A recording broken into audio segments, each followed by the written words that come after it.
ఉంటాం. షోడశోపచార సేవలు చేసుకుంటాం. షోడశోపచార అంటే ధూపము, దీపము, నైవేద్యము, అలాగే చామరము, చక్రము, ఇవన్నీ కూడా అనేక రకాలైనటువంటి సేవ చేసుకుంటూ ఉంటారు. ఇట్లా ఈ షోడశోపచార సేవ పూజనే కాకుండా భగవంతుడికి అనేక రకాలుగా సేవ చేయవచ్చు అన్నమాట. అది ఏ రకంగా చేయాలి అనేటువంటిది మన రామాయణంలో అనేక రకాలైనటువంటి ఉదాహరణలు. ప్రధానంగా మనం తీసుకున్నట్టయితే అసలు ఈ సేవ అనేటువంటిది ప్రతిఫలాపేక్ష రహితంగా చేయాలి అని చెప్తారు. భగవద్గీతలో చెప్పింది కూడా అదే. ఒక సేవ అంటే ఒక పని మనం చేస్తున్నాం అంటే, సేవ అంటే ఒక పని అనుకున్నాం నా వ్యవహార భాషలో. భగవంతుడికి ఒక పని మనం చేస్తున్నాం అంటే, ఒక పూజ చేసామంటే దాంట్లో ప్రతిఫలాన్ని మనం ఆశించకూడదు. సత్యనారాయణ స్వామి వ్రతం చేస్తున్నాం కాబట్టి నాకు ఇంత రావాలి భగవంతుడు ఎప్పుడు కాదు. పూజ చేయడం అనేటువంటి మన బాధ్యత. భగవంతుడు నాకు ఈ శరీరం అడిగి ఇచ్చాడా? మనము నేను చెప్పుకున్నాం కదా 84 లక్షల జీవరాశులు. 84 లక్షల జీవరాశులు ఎన్నో జన్మలు ఎత్తి చచ్చిపోయాము, మళ్ళీ పుట్టాము, మళ్ళీ మరణించాము. ఇలా పుడుతూ చచ్చిపోతూ 84 రకాలుగా మనం జన్మించాము అన్నమాట. కాళ్ళు దగ్గర పెట్టుకోవాలన్న కాళ్ళు అందులో నలుగురుగా పుట్టాము, బలుగా పుట్టాము, పొద్దుగా పుట్టాము, కుక్కలుగా పుట్టాము, ఇలా పుట్టాము తెలియదు. అలా 84 లక్షల రకాలు. చివరిలో ఏదో కొంచెం పుణ్యం చేసుకొని మనం శరీరమే వెళ్తాం. ఈ మన మానవ జన్మ మన భగవంతుడు అడగలేదు కదా, ఆ చేస్తున్న పుణ్యానికి తగ్గట్టుగా మనకి జన్మ ఇచ్చాడు. అలాగే భగవంతుడు మనం ఏది అడగకపోయినా మనకు ఇస్తాడు. తల్లిదండ్రుల్లో ఉన్నప్పుడు మనం ఎవరం కూడా అమ్మ దగ్గర పాలిమని ఎవ్వరం అడగం. అసలు తెలియదు మనం ఏ రూపంగా పుట్టామో, ఏ జీవుగా పుట్టామో తెలియదు. మనం పుట్టగానే అక్కడ రెడీగా విస్తరిస్తుందా, ఆహారం ఉందా, ఏం తినాలి, ఏ ప్రాణి కూడా ముందుగా కోరుకో. కానీ ఈ సృష్టిలో చూడండి అద్భుతం. అమ్మ కడుపులో నుంచి బయటికి రాగానే బిడ్డకు తల్లి దగ్గర నుంచి పాలు వస్తాయి. ఏ జీవి కన్నా కదా పాలించేటువంటి జీవరాశులు. సహజంగా క్షీరదములు అని, గడ్డజములు అని చాలా ఉన్నాయి. స్వేదజములు అవన్నీ ఇవి ఈ స్వేదజములన్నీ వాటి బ్రతుకుంటే వాటి ఆహారాన్ని అవే స్వీకరిస్తూ ఉంటాయి. పుట్టగా అండజములు పక్షి నుంచి వచ్చేటువంటి అంటే గుడ్డు నుంచి వచ్చేటువంటి జంతువులన్నీ కూడా పుట్టగానే ఆహారం తినేటువంటి శక్తి ఉంటుంది. తల్లి ఆహారాన్ని తీసుకొచ్చి ఆ రసాన్ని వాటి నోట్లో పోసి పెంచుతూ ఉంటుంది. క్షీరదాలకు మాత్రము అంటే పాలిచ్చి పెంచేటువంటి జంతువులకి మాత్రమే పుట్టగానే తల్లి దగ్గర క్షీరం అనేటువంటిది రావడం అవుతుంది. అది పుట్టగానే అప్పుడు తల్లి దగ్గర పాలకి బ్రతుకుతూ ఉంటాయి. అది ఎవరు అడగదు కదా. అంటే మనం పుట్టక ఉంటే మనకు ఆహారాన్ని పుట్టించాడు భగవంతుడు. అది భగవంతుని యొక్క గౌరవం. కాబట్టి మనం ఏం చేయాలి? భగవంతుడికి మన బాధ్యతగా, మన కర్తవ్యంగా పూజ చేయాలి. అంతేగాని దేవుడు దండం పెడితే ఒక కొబ్బరికాయ పెడితే 100 రూపాయలు వస్తాయి, 100 రూపాయలు రావడం కోసం 100 రూపాయలు పెట్టుకోవచ్చు. భగవంతుడికి కొబ్బరికాయ కూడా బాధ్యత, కర్తవ్యం. కాబట్టి ఇచ్చిన ఆయన ఇస్తాడు, ఏం చేయాలో ఇస్తాడు. అందుకని ప్రతిఫలాపేక్ష లేకుండా ఏమన్నది నేను ఇది చేస్తేనే ఈ దండం పెడతానని పెట్టుకుంటే పక్కనే కష్టాలు కూడా పెంచుకుంటాయి. మనం సుఖాలు కావాలని భగవంతుడు వెళ్తున్నాం అనుకోండి, కష్టాలను కూడా పక్కన రెడీ చేసి పెడతాడు. కోరుకున్నాం కదా, అది కూడా అనుభవించుకుంటాడు. అందుకని మనకి ఎప్పుడు కావాలో ఆయన తెలుసుకుంటాడు, అది ఆయన ఇస్తూ ఉంటాడు. ఆయన ఇచ్చేదాకా మనం ఆయన సేవించుకుంటూ వెళ్ళడం, పూజ చేసుకుంటూ వెళ్ళడం ఇది బాధ్యత. కాబట్టి ఇలా మనం ఏది ఆశించకుండా కనుక చేసేటువంటి సేవ ఏదైతే ఉందో అది ఉత్తమమైనటువంటి సేవ. కాబట్టి అది మనం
పెట్టుకొని వెళ్తూ ఉంటే హ్యాపీగా ఉంటుంది.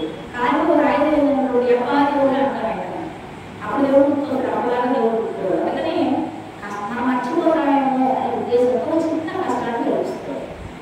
అప్పుడు కూడా మనం భగవంతుడు మర్చిపోకుండా కనుక మన మార్గంలో వెళ్తే మనకు ఆ కష్టాలు కూడా రాయి కూడా గుర్తు ఉంటాం.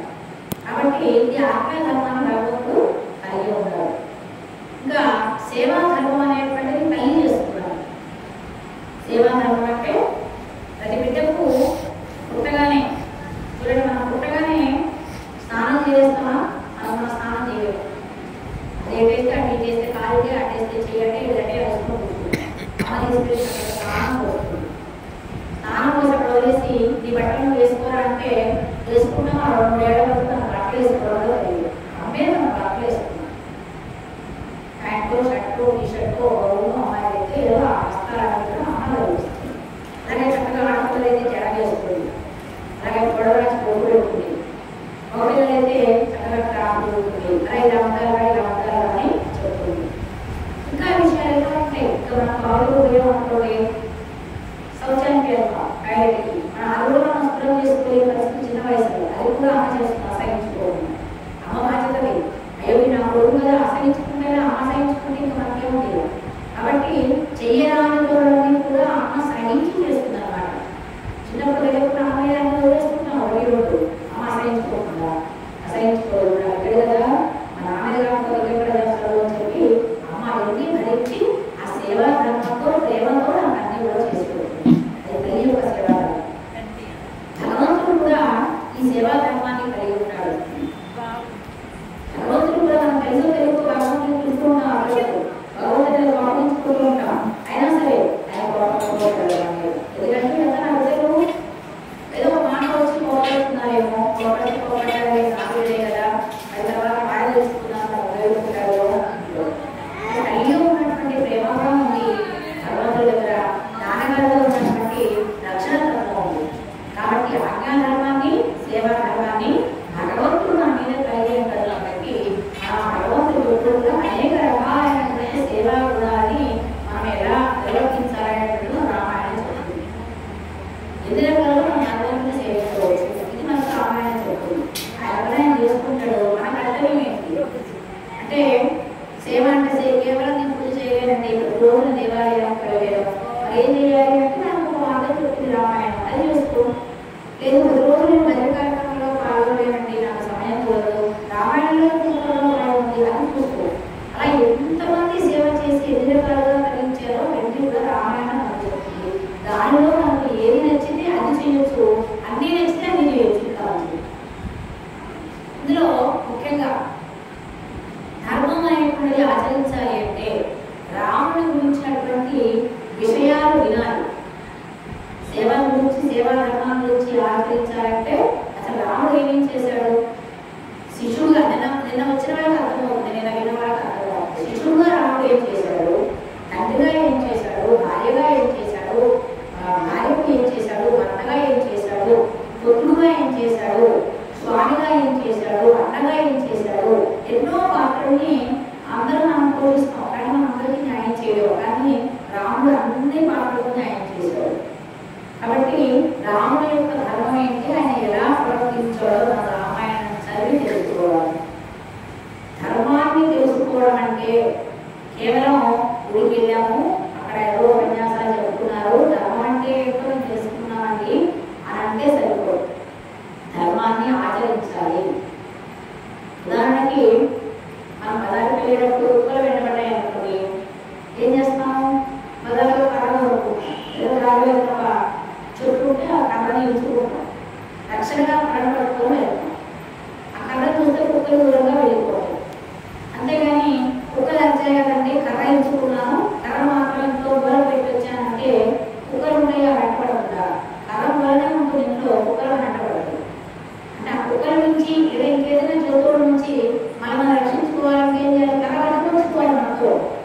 అట్లాగే ధర్మాన్ని వింటే సరిపోదు, ధర్మాన్ని విన్నానంటే దేవాలయంలో గురించామంటే చాలా బాగా చెప్పారంటే సరిపోదు.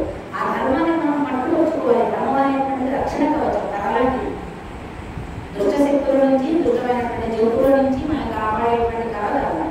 ఆ ధర్మాన్ని పట్టుకొని తిరగాలి. ధర్మాన్ని పట్టుకొని తిరగడం అంటే అది వస్తువు పట్టుకుని తిరగడం.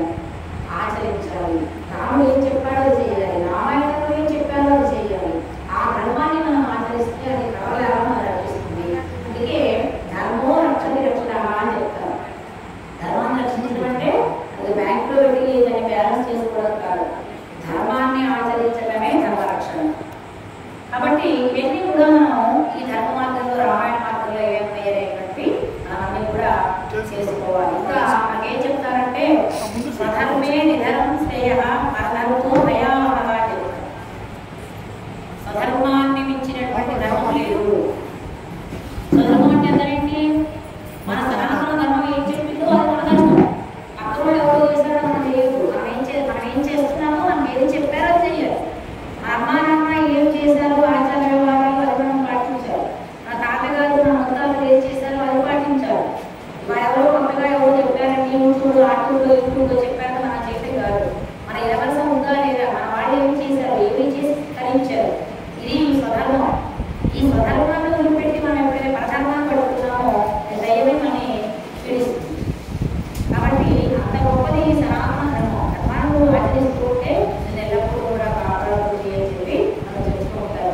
అలాగే ఇక్కడ రామాయణం విషయానికి వస్తే ఎవరెవరు ఎలా సేవ చేసుకుంటారు అంటున్నాం కదా.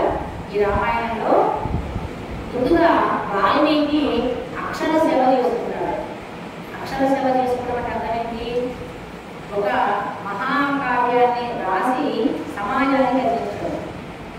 వాల్మీకి మహర్షి ఒక పోయేవాడు ఎవరో వేటాడి 2 పక్షుల్ని ఆడుతుంటే 2 పక్షులు సరదాగా ప్రేమగా కోరుకుంటే అందులో ఒక పక్షిని బాగా వేసుకుంటే ఆ పక్షి తెచ్చుకుంటే అప్రయత్నంగా వాల్మీకి నోటి వెంట ఒక శ్లోకం వస్తుంది.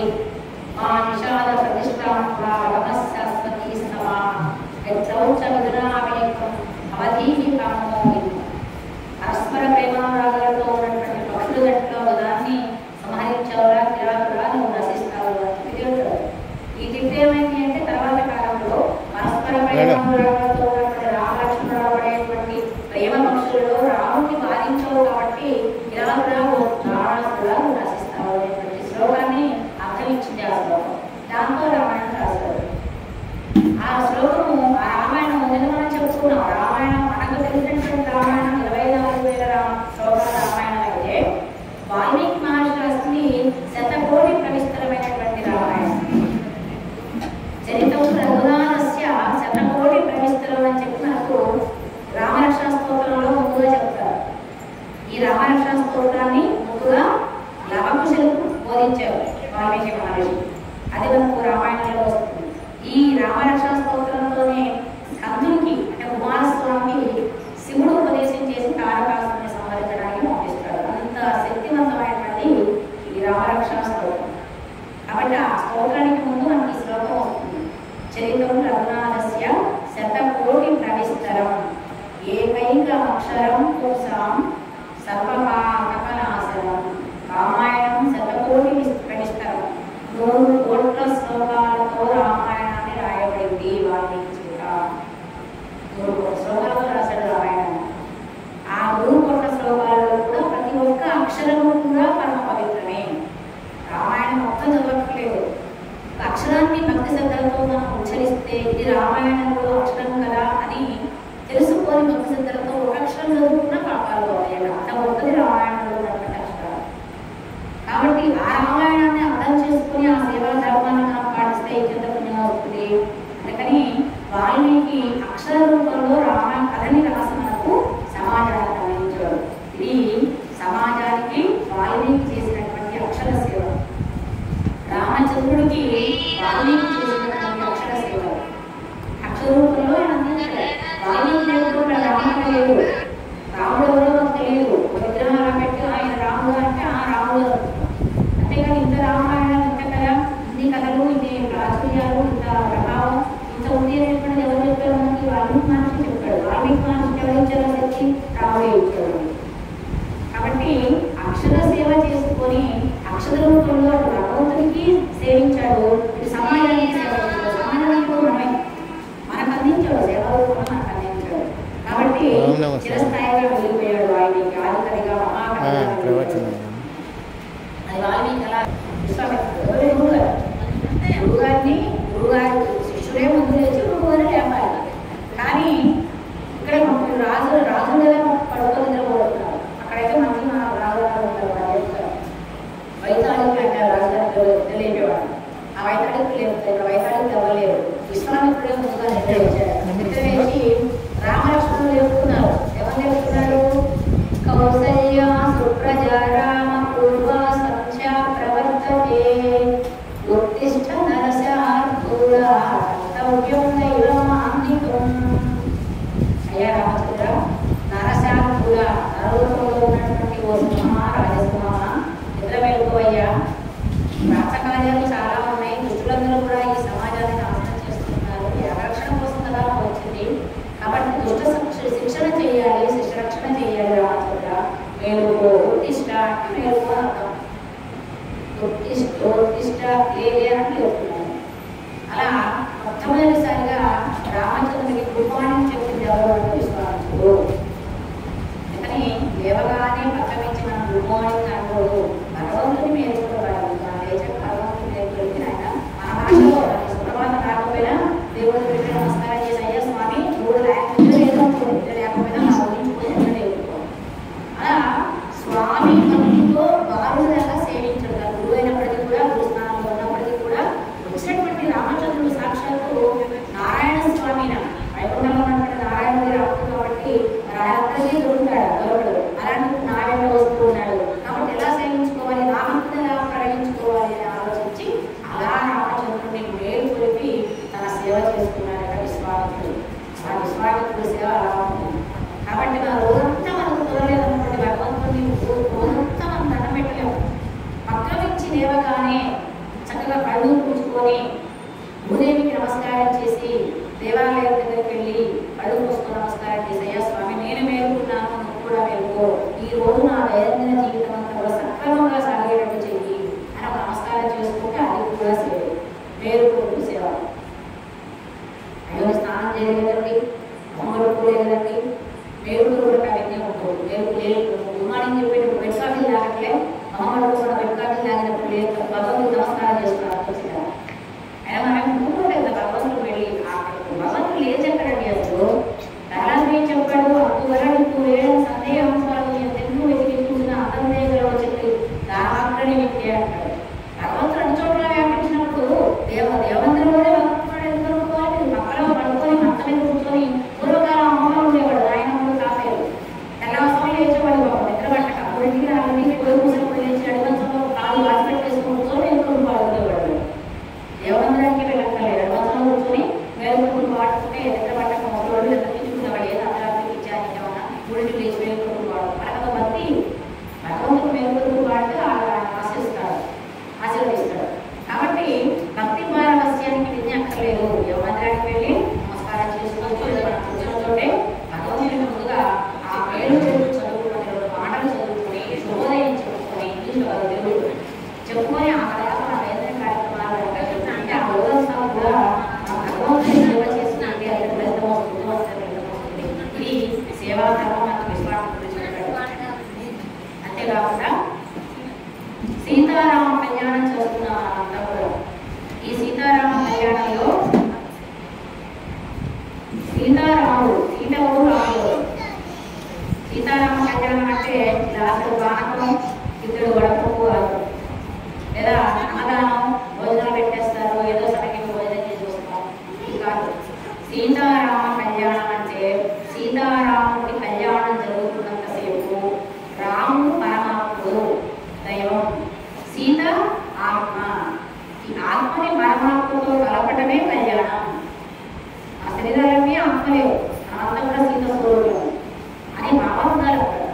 అయ్యా నా ఆత్మ సీత, నువ్వు భగవంతుడు పరమాత్మను, నా ఆత్మను ఏదో కనిపిస్తున్నావు అని భావన మనలో ఉండి అది కళ్యాణం అవుతుంది. ఆ భావంతో కళ్యాణం చేయాలి తప్ప అక్కడ ఏదో రాముడు సీతమ్మలో గాడి కట్టాడు, సీతమ్మ ఇద్దరు అది ఎప్పుడో ప్రధానంలో జరిగిందండి. ఇక్కడ మనం ఏం చేస్తున్నాం? ఆ రూపాన్ని ఆస్వాదించి ఆ కళ్యాణం చేసేటువంటి ఆంతర్యం ఏంటంటే ఆత్మని పరమాత్మతో కలపటమే కళ్యాణము.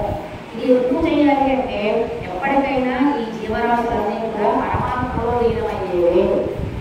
ఎన్ని ఆయన నుంచే వచ్చే సమస్త విభిన్నకాది సృష్టి కూడా మనకు సైన్స్ చెప్తారు. రోజుల నుంచి పుట్టాము, కుక్కల నుంచి పుట్టాము, కోట్ల నుంచి కోట్లకి పుట్టాము. ప్రతి జీవి కూడా మన సనాతన ధర్మంలో భగవంతుడి నుంచి పుట్టే. సినారేగా రాస్తారు ప్రపంచ పదవులు అడిగితే తెలియదా బ్రహ్మాండం అంటే ఏమిటో, మనిషి తత్వం తెలియకపోతే మట్టి పెట్టను తెలుసుకో, మౌనతత్వం తెలియకపోతే మంచు గడ్డను తెలుసుకో అంటారు. మౌనంగా ఉండడం అంటే ఏమో తెలియాలంటే మంచుముక్కలు దొరుకుతాయి. మంచుముక్కలు పట్టుకుంటే తెలియకుండా కరిగిపోతుంది, మౌనంగా కరిగిపోతుంది. జీవితం కూడా మౌనంగా కరిగిపోతుంది. అది మౌనతత్వం. మనిషి తత్వం తెలుసుకోవాలంటే మట్టి పెట్టను దొరుకుకోవాలి. మట్టి పెట్టను మరి ఏముంది, మట్టి ఏం లేదు. చివరికి మనం కూడా అందులో తెలిసిపోయేది. ఇది మనిషి అంత చక్కగా ప్రపంచంలో తాత్విక చిత్రాలు ఉంటాయి. అడుగును అడిగితే తెలియదా బ్రహ్మాండం అంటే ఏమిటి? ఈ బ్రహ్మాండం అని మనం చెప్తున్నటువంటి విశ్వం ఏదైతే ఉందో, విశ్వంలో ఎన్ని పరమాణువులు ఉన్నాయి, ఎన్ని అణువులు ఉన్నాయి, ఎవరు ఎప్పుడు చెప్తాడు? సైన్స్ కూడా శాస్త్రాలు. అణువు పరమాణువుల యొక్క కలయిక బ్రహ్మాండం. వాళ్ళ పుస్తకం తయారు కావాలంటే కొన్ని అణువుల సంకేతం ఇది. ఈ మైక్ తయారు కావాలంటే కొన్ని అణువుల యొక్క సంకేతం ఉంటాయి. గాలి ఉంది అంటే కొన్ని అణువుల యొక్క సంధానం అదంతా కూడా. సైన్స్ కూడా చెప్తుంది, కానీ సైన్స్ కంటే ముందు మనకు వేదాలు చెప్పాయి. ఇవన్నీ కూడా భగవంతుడి నుంచి వచ్చాయి. సమస్త పిల్లల సృష్టి కూడా అక్కడ దాకా ఎందుకు మనం అన్నం తినే అన్నం ఒక వెతుకులు ఒక బాక్సులో వేసి ఆ బాక్స్ గట్టిగా ఉండబెట్టి ప్రార్థించుడు దాంట్లో పురుగు వస్తుంది. ఎక్కడ నుంచి వచ్చింది పురుగు? మనం మా మమ్మీ పురుగు డాడీ పురుగు దాంట్లో వేసాం సంతానం పెట్టాలి. ఆ మనం తినే అన్నమే పురుగుగా మారింది. అది అణువుల యొక్క విచ్ఛిన్నత అలా జరుగుతుంది. అణువుల పరమాణువుల యొక్క విచ్ఛిన్నత వల్ల జీవరాశి పుట్టుతుంది. ఇది భగవంతుడి యొక్క సృష్టి. కాసేపు నీళ్ళలో తడిస్తే వర్షంలో తలలో పేరు వస్తాయి. ఎవరేసారు తలలో రూపాయలు తీసుకున్నాం, ఎప్పుడు వేసుకున్నాం తెల్లవారి పేరు కూడా.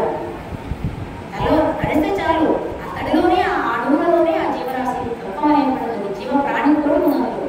కాబట్టి తడిస్తే వర్షంలో ఆ బ్యాక్టీరియా ఒక వైరస్ ఈ భగవంతుడి సృష్టి. కాబట్టి వేదం ఏం చెప్పింది మనకు అంటే, ఈ సమస్త పిపీలకాది జీవరాశులన్నీ కూడా పరమాత్మ నుంచే పుట్టాయి. కాబట్టి ఏదో రోజు మళ్ళీ పరమాత్మలో లీనమైపోతాయి. ఆ పరమాత్మలో లీనం కాబట్టి మోక్షం అంటారు, దాన్ని ముక్తి అంటారు. ఆ ముక్తే కళ్యాణము. అది సీతారామ కళ్యాణం, అదే శివపార్వతుల కళ్యాణం. అంతకుమించి ఏమీ లేదు. కాబట్టి మనము ఆ భగవంతుని కళ్యాణం చేసినసేపు కూడా మనం ముక్తిని కోసం ఆక్షించి, అయ్యా నాకు మోక్షాన్ని మంచి మోక్షాన్ని ఇవ్వడం అంటే ఏదో చంపేమని కాదు. అక్కడ మళ్ళీ పుట్టుక లేకుండా నీరు నన్ను చేర్చుకో అంటే మన్నాడు అన్ని ఇస్తాడు, అనుభవించడానికి ఏం నష్టం లేదు. అయ్యో ఇది కోరుకున్నాం, పెద్ద కట్టుకున్నాం, అపార్ట్మెంట్ కట్టుకున్నాం, అనుభవించుకున్నా నాకు మోక్షాన్ని ఇస్తాడు అనుకో. ఇది కూడా ఆయన అనుగ్రహమే.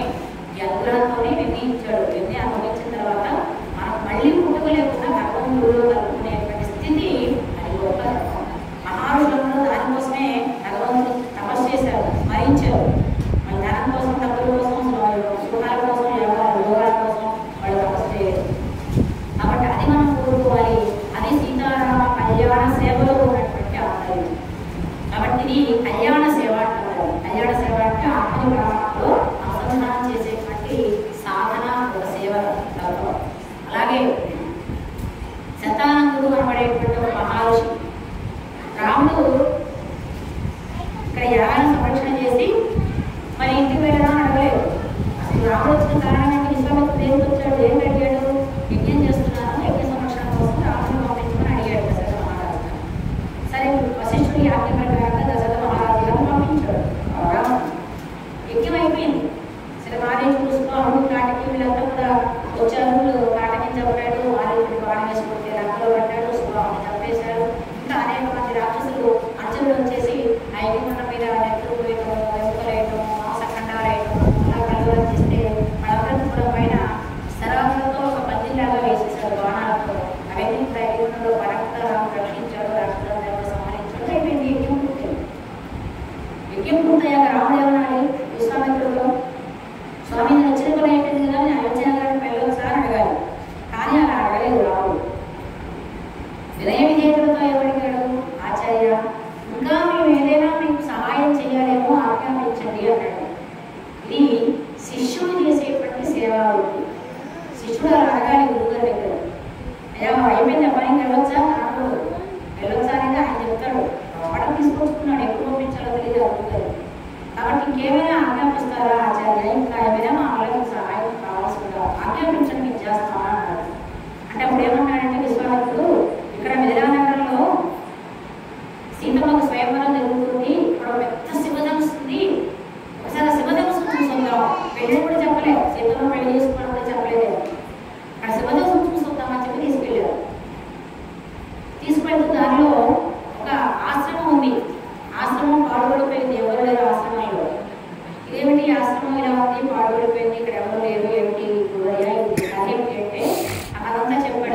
ఉన్నటువంటి అహల్య గౌతముల ఆశ్రమం ఒకనొక మోసం వల్ల ఎదురు చేసినటువంటి మోసం వల్ల అహల్య రాయిగా మారిపోయింది. అక్కడి నుంచి గౌతముడి ఆశ్రమం వదిలిపెట్టి వేరే చోటికి వెళ్ళిపోయి తపస్సు చేసుకుంటున్నాడు. అది కూడా అక్కడ రాయిగా పడుతున్నటువంటిది గౌతమి, అహల్యాదేవి. కొన్ని రామాయణాలలోనేమో గౌతమి అహల్య రాయిగా ఉందని చెప్తారు. కొన్ని చెప్తున్నారు శతకోటి ప్రమిత రామాయణం అని, మురుగుకొట్ట రామాయణాల శ్లోకాలు ఉన్నాయి. కాబట్టి అనేక రామాయణాలు ఉన్నాయి, అన్ని వాల్మీకి రాశారు. కొన్నింటిలో ఈమె నదిగా అహల్య నదిగా ప్రవహించినట్టుగా కనపడుతుంది. అసలు మనకు తెలిసిన రామాయణంలో వచ్చి మనం వెళ్దాం. అక్కడ విశ్వామిత్రుడు చెప్పాడు కదా, ఒక రాయి ఉంది, ఆ రాయి అహల్య. నీ పాద స్పర్శ కోసం ఎదుర్కొంటూ తపస్సు చేస్తుంది. నీ వెళ్ళి ఆమె నీ కాలుతో స్పర్శిస్తే, నీ కాలుతో తాకితే ఆమె గొడవలో వస్తుంది అనగానే గురువుగారు ఆమెని మన్నించి వెళ్ళి రాముడు ఆ రాయి కాలుతో వెళ్ళాడు. వెంటనే ఆ స్త్రీ రూపాన్ని రాముడు నమస్కారం చేసుకుని తన పాపమంతా కూడా పోయింది అని చెప్పాడు. ఎప్పుడైతే ఈ స్త్రీ రూపం వచ్చిందో మన గౌరవం తెలిసింది ఈ విషయం. ఆయన కూడా వచ్చాడు, రాముడిని సేవించాడు, వీళ్ళకి ఆశీస్సులు ఇచ్చారు, వీళ్ళకి సత్కారాలు చేశారు. అక్కడి నుంచి మళ్ళీ మిథిలా నగరానికి వెళ్ళారు. మిథిలా నగరానికి వెళ్తే అక్కడ గౌతమి అహల్యల కుమారుడైనటువంటి శతానందుడు ఉన్నాడు మిథిలా నగరానికి. ఆయనకి విషయం తెలిసినప్పుడే మనకు ఎస్ఎంఎస్ కంటే ఫాస్ట్ ఉండేవి అప్పట్లో. నాదమానం ఉంటాడు, ఎస్ఎంఎస్ కంటే సూపర్ ఫాస్ట్ అన్నమాట. ఎక్కడ వెళ్ళిపోతుంటాయి మూడో కాల సమాచారాలు. అలాగే ఇంకా అస్త్రీ దేవతలు లాంటి వాళ్ళు ఉన్నారు, సమాచారం ఎక్కడెక్కడ ముందుగా తెలిసేవాళ్ళు. మనకన్నా నెట్ లేకపోతే ఎస్ఎంఎస్ అయిపోతుందని అప్పట్లో నెట్ లేకపోయినా పట్టు లేకపోయినా వెళ్ళిపోయేది వార్తలు. అలా ఈ అహల్య స్త్రీగా రూపాన్ని పొందినటువంటిది అంటే శతానందుడు తెలిసిపోయింది. ఈలోపు రామలక్ష్మణుడు మిథిలా నగరానికి రాగానే శతానందుడు తల్లి అయినటువంటి అహల్యాదేవికి శాప విమోచన చేసినటువంటి కారణంగా శ్రీరాముని అనేక రకాలుగా పొగిడి సేవ చేసుకున్నాడు. వాస్తవానికి రాముడు అంటే శతానందుడు చాలా పెద్దవాడు వయసులో, అయినప్పటికీ కూడా తల్లి శాపాన్ని కోరుకున్నటువంటి పరమాత్ముడు కాబట్టి ఆ పరమాత్మ అనేటువంటి భావనతో రాముడిని కీర్తించాడు. కీర్తించడం అంటే స్తోత్రం చేశాడు. ఆ స్తోత్రం సహస్రనామం చేస్తున్నాం కదా, అలా ఆయన్ని కీర్తించాడు. కాబట్టి భగవంతుడిని కీర్తించడం కూడా ఒక సేవ. ఏమీ రాముడు కూర్చొని భద్ర చేసుకోవడం, కోదండ రామ, కళ్యాణ రామ, సీతారామ, దశరథ రామ, ఇవన్నీ ఆయన పేరు కదా. అవన్నీ కూర్చొని కాసేపు అయ్యారు. అష్టోత్తరం రాదండి నోదెరగదు, సహస్రనామం నోదెరగదు, విష్ణు సహస్రనామం నోదెరగదు, లలిత సహస్రనామం నోదెరగదు. అవన్నీ నోదెరగాల్సిన పని మనకు లేదు. ఆ దేవుడి దగ్గర కాసేపు కూర్చోలేదు, మనం ఎక్కడ ప్రశాంతంగా ఉంటే అక్కడ కూర్చోవడం, కళ్ళు మూసుకొని ఆయన నామాలని నోడుకు వచ్చిన పేరు దశరథ రామ, శ్రీరామ, కారుణ్య రామ, పట్టాభి రామ, నోడుకు వచ్చిన ఏవో పేరు మళ్ళీ మళ్ళీ మళ్ళీ అవే అవే అవే తలుచుకుందాం అనుకుంటుంది. కానీ భగవంతుడు వినిపించదు. ఇది ఒక రకమైనటువంటి సేవ. సమయం ఉన్నప్పుడు కూడా చేయవచ్చు. అలా చేసినా